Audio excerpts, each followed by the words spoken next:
बिस्मिल्लाहिर्रहमानिर्रहीम। अस्सलाम वालेकुम नादरीन, आप यूट्यूब चैनल देख रहे हैं। मैं इमरान खान हूँ। जिस वक्त मैं ये वीलॉग रिकॉर्ड कर रहा हूँ तो इसके चंद घंटों के बाद अलकादर यूनिवर्सिटी वाला जो केस है उसका फैसला सुनाया जाएगा। इसके दो नाम है इस केस के। एक नाम है अलकादर यूनिवर्सिटी का केस और दूसरा नाम है 190 मिलियन पाउंड का केस। तो एक्चुअली जो ये केस है वो अलकादर यूनिवर्सिटी का केस है, लेकिन इसको अलकादर यूनिवर्सिटी के केस की बजाय 190 मिलियन पाउंड का केस इसलिए कहा जाता है ताकि इमरान खान साहब को बदनाम किया जा सके। ये 190 मिलियन पाउंड या अलकादर केस का किस्सा है क्या, इसके बारे में आज इस वीलॉग में मैं आपको बताऊंगा। लेकिन ये फैसला सुनाया जाए इससे पहले ये फैसला सुनाया जा चुका है। जो लोग एस्टेब्लिशमेंट के करीब हैं, खासतौर पे जो सहाफ़ी हैं, उन्होंने इसके बारे में बता दिया पहले से। कोई कह रहा है जी 10 साल की सज़ा है, कोई कह रहा है 14 साल की सज़ा है, कोई बता रहा है कि इमरान खान को कुछ सज़ा ज़्यादा होगी, कुछ कह रहे हैं कि इमरान खान की निस्बत बुशरा बीबी को सज़ा कुछ कम होगी। फैसल वाडा भी अपना फैसला सुना चुके हैं। मुस्लिम लीग नून के सियासतदान तलाल चौधरी और ख्वाजा आसिफ, ये दोनों भी एस्टेब्लिशमेंट के बहुत करीब हैं। इन दोनों ने भी प्रेस कॉन्फ्रेंस कर दी गुज़िश्ता रोज़। तो ये सारे अपना फैसला सुना चुके हैं कि जनाब इमरान खान साहब के साथ अलकादर यूनिवर्सिटी वाले केस में उन्हें सज़ा होने जा रही है। ये वो पहला केस है नादरीन जो पाकिस्तान की एस्टेब्लिशमेंट ने बनाया था जनरल बाजवा के दौर में इमरान खान साहब के खिलाफ। जब इमरान खान साहब को इक़्तिदार से निकालने का फैसला हुआ था तो सबसे पहले अलकादर यूनिवर्सिटी के केस के ऊपर काम शुरू किया गया था और उस वक्त एस्टेब्लिशमेंट को यह लग रहा था कि कोई इमरान खान के खिलाफ इस केस की बुनियाद के ऊपर बड़ी कार्रवाई डाली जा सकेगी।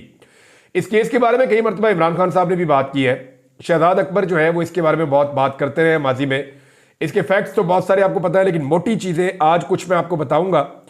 क्योंकि जब एस्टेब्लिशमेंट ने इमरान खान के खिलाफ फैसला कर लिया तो उन्होंने सहाफ़ियों से रब्ते किए, बहुत सारे लोगों को कहा जनाब कि ये हुकूमत अब जाने वाली है तो आप ज़रा इनकी कारकर्दगी का जायज़ा लेना शुरू करें। तो जब उनसे सवालात किए गए तो उन्होंने जो सबसे पहली फ़ाइल बनाई थी इमरान खान के खिलाफ वो ये फ़ाइल थी। और मैंने ये फ़ाइल देखी, यानी बतौर एक सहाफ़ी मुझे जब पता चला कि जनाब एक फ़ाइल अब गर्दिश कर रही है तो मैं फ़ाइल तक पहुँचा, बल्कि मुझे पहुँचाया गया। और जब मैंने जाके ये फ़ाइल देखी तो मैंने चंद सवालात किए और पहले ही दिन उन सवालात के नतीजे में वो ऑफिसर्स बेचारे चुप रह गए, उनके पास जवाब ही कोई नहीं था। तो मुझे और बहुत सारे और सहाफ़ियों को ये इन्फॉर्मेशन दी गई, जैसे कि अभी भी इन्फॉर्मेशन आती है मेरे पास, तो आज दिन तक आती है इन्फॉर्मेशन और मैं उसको वेरीफाई करता हूँ, चेक करता हूँ, तो जो ठीक लगती है उसके ऊपर हम बात करते हैं। बाद औक़ात गलत इन्फॉर्मेशन आती है, जैसे कि ये इन्फॉर्मेशन थी। जब इस केस को मैंने पढ़ा तो पढ़ने के बाद मैंने 4 सवालात पूछे थे उस वक्त जो ऑफिसर था उससे। मैंने कहा जी आपने इसको पढ़ा है? उसने कहा जी बिल्कुल मैंने इसको पढ़ा है। मैंने कहा जी मेरे 4 सवाल है कि इसमें सबसे पहले मुझे ये बताएं कि इमरान खान को मिला क्या।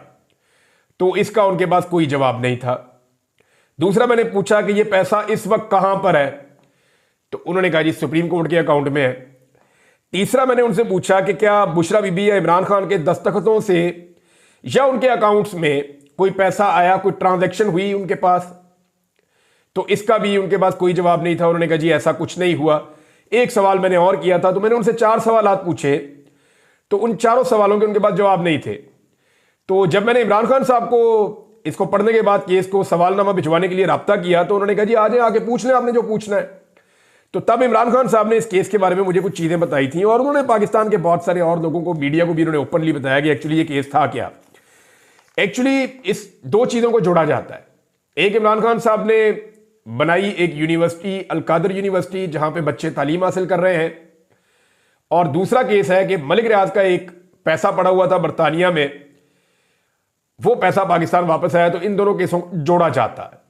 क्या इन्हें जोड़ा जा सकता है या नहीं, तो जरा टाइमलाइन को आपको देखना पड़ेगा। बकौल इमरान खान साहब के, ये इमरान खान साहब ने सीरत नबी पर रिसर्च के लिए एक अलकादर यूनिवर्सिटी बनाने का फैसला किया जहां पे जदीद उलूम भी पढ़ाए जाएंगे। ये यूनिवर्सिटी इस वक्त बनी हुई है और यहां पे जो है वो बच्चे तालीम हासिल कर रहे हैं। इस यूनिवर्सिटी के लिए मलिक रियाज ने जो है वो स्पॉन्सर किया, उन्होंने ज़मीन वगैरह भी दी। बहुत सारे और इन्वेस्टर्स हैं जिन्होंने उसके अंदर इन्वेस्ट किया। बहुत सारे लोगों ने उसके अंदर जो है वो चंदा दिया, जो लोग देते हैं चैरिटीज़ वगैरह। तो वो जब पैसा इकट्ठा हुआ तो फिर उसका इफ्तिताह हुआ। अच्छा, ये जो ज़मीन दी गई ना, मलिक रियाज ने ज़मीन दी थी, ये 2018 में दी थी। 2018 याद रखिएगा, 2018 के इख्तिताम पे ये ज़मीन मलिक रियाज ने दी थी और मई 2019 में इसका इफ्तिताह हो गया था। मई 2019 में इफ्तिताह हुआ तो जून, जुलाई, अगस्त, सितंबर, अक्टूबर, नवंबर, दिसंबर, इसके इफ्तिताह के 7 महीने के बाद एक काबीना के सामने एक मैटर आता है जिसमें बताया जाता है कि बर्तानिया की एक नेशनल क्राइम एजेंसी है, उसने वहां पे कोई मशकूक ट्रांजैक्शन पकड़ी है और उसकी बुनियाद के ऊपर मलिक रियाज के साथ, क्योंकि पैसा जो है मलिक रियाज के बेटे हैं और मलिक रियाज का बेटा अली रियाज उनका नाम है, उनके नाम के ऊपर जनाब वहां पे एक कंपनी है और वो जो कंपनी है अल्टीमेट होल्डिंग उसका नाम है। उस कंपनी के नाम के ऊपर वो उन्होंने एक प्रॉपर्टी खरीदी थी शरीफ खानदान से। आपको याद होगा जब पनामा केस आया था शरीफ खानदान पे 2016 में, तो उन्होंने बहुत तेजी में बेचने की कोशिश की थी कि बेच के हाइड पार्क को तो निकल जाए। तो उस वक्त इस कंपनी ने खरीदा था जो मलिक रियाज साहब के बेटे की है। बाद में जब यह मामला नेशनल क्राइम एजेंसी के पास गया तो फिर नेशनल क्राइम एजेंसी ने मलिक रियाज और उनके बेटे के जो पैसे थे इस कंपनी के अंदर 190 मिलियन पाउंड, वो पैसा उन्होंने फ्रीज कर दिया। फिर मलिक रियाज साहब का और बर्तानिया की जो नेशनल क्राइम एजेंसी है उनका एक मुआहदा हुआ, खुफिया मुआहदा, और उस मुआहदे में यह तय पाया कि जनाब ये पैसा हम पाकिस्तान वापस ले जाएंगे। अब जब ये पैसा वापस पाकिस्तान लाने की बात हुई तो फिर पाकिस्तान की गवर्नमेंट को इसके बारे में पता चला, पैसे के बारे में।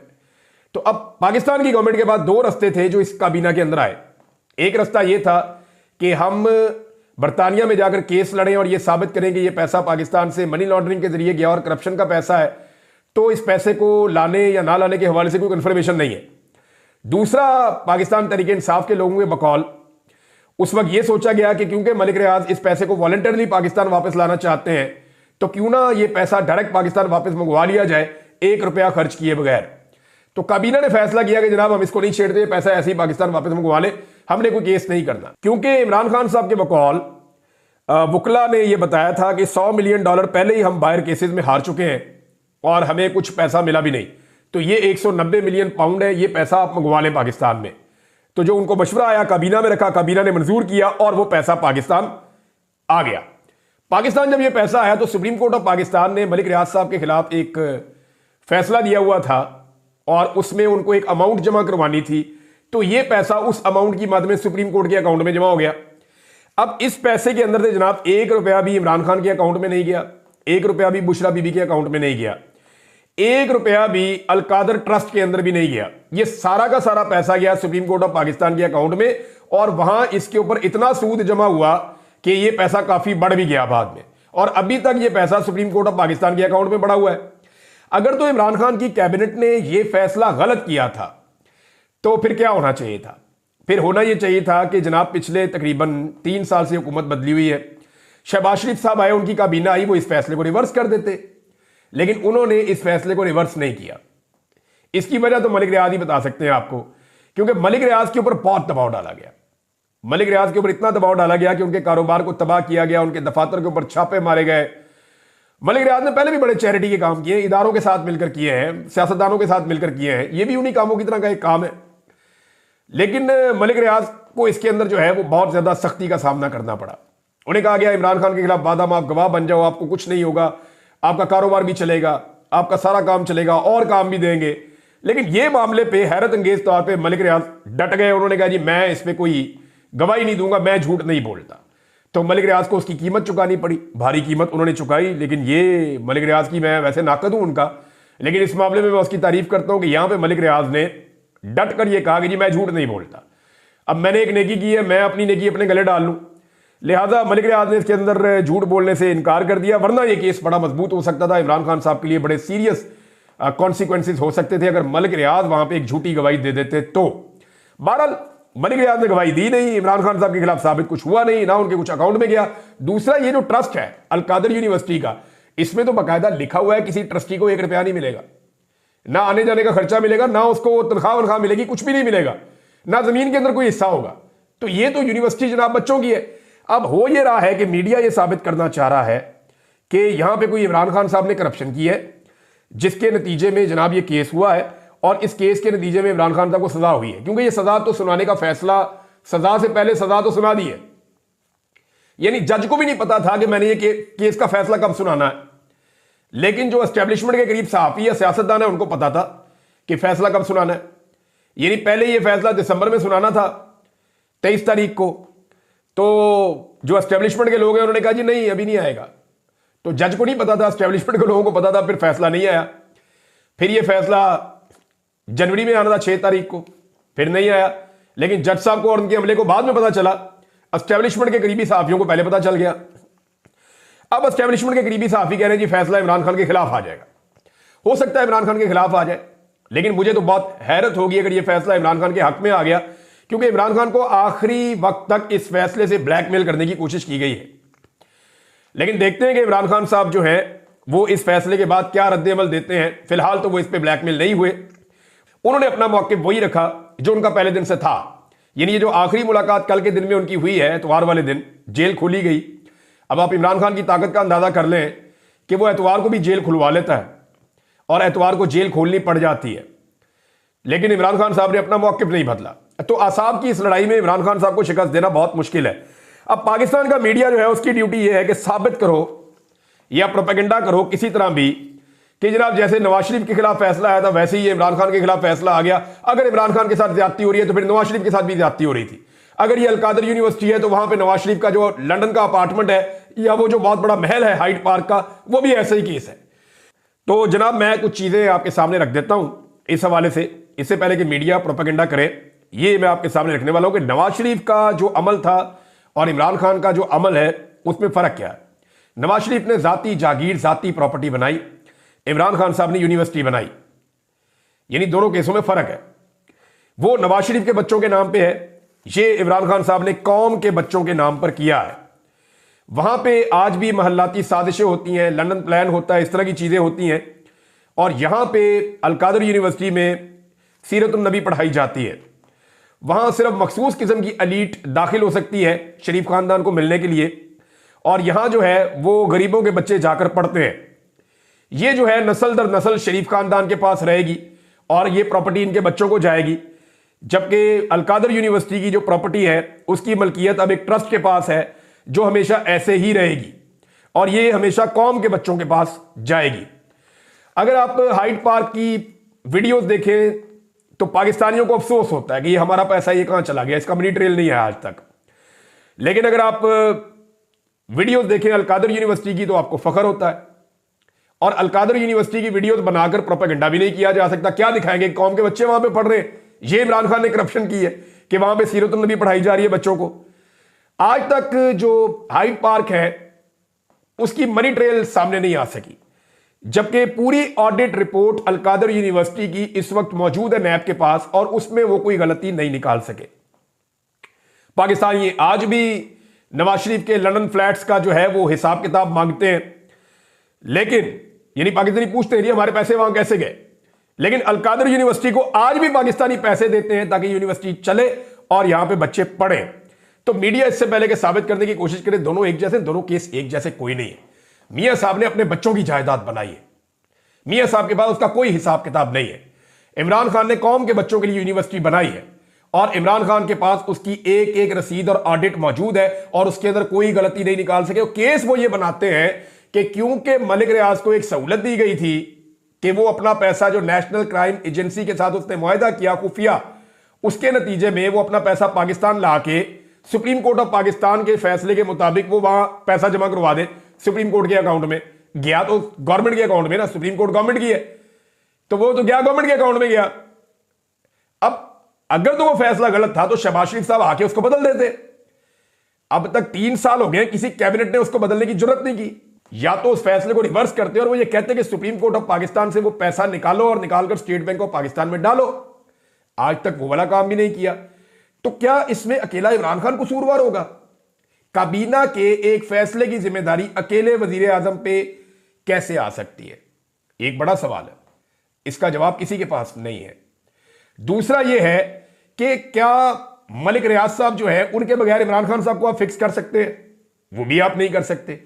इस केस में अकेले इमरान खान को फिक्स करना तकरीबन नामुमकिन था, लेकिन अगर आज इमरान खान साहब को फिक्स कर दिया गया तो इसका इंपैक्ट जो है वो क्या होगा, जरा ये आप पहले अंदाजा कर लें। इससे जो है ना वो इमरान खान साहब की पॉपुलैरिटी में मजीद इजाफा ही होगा। सोशल मीडिया के ऊपर ओवरसीज पाकिस्तानियों के अंदर गम गुस्से की एक लहर आएगी। पाकिस्तानी इस फैसले के नतीजे में भी इमरान खान साहब को करप्ट नहीं समझेंगे।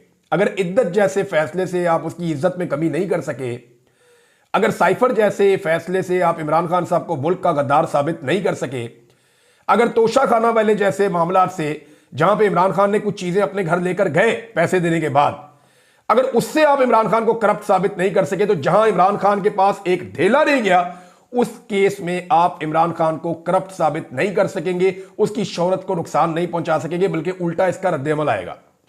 होगा यह कि इमरान खान साहब जो तहरीक आगे चलाना चाहते हैं, उस तहरीक को जो है वो ताकत मिलेगी और इससे इमरान खान साहब की मकबूलियत में भी इजाफा आएगा, इसका इंपैक्ट आएगा।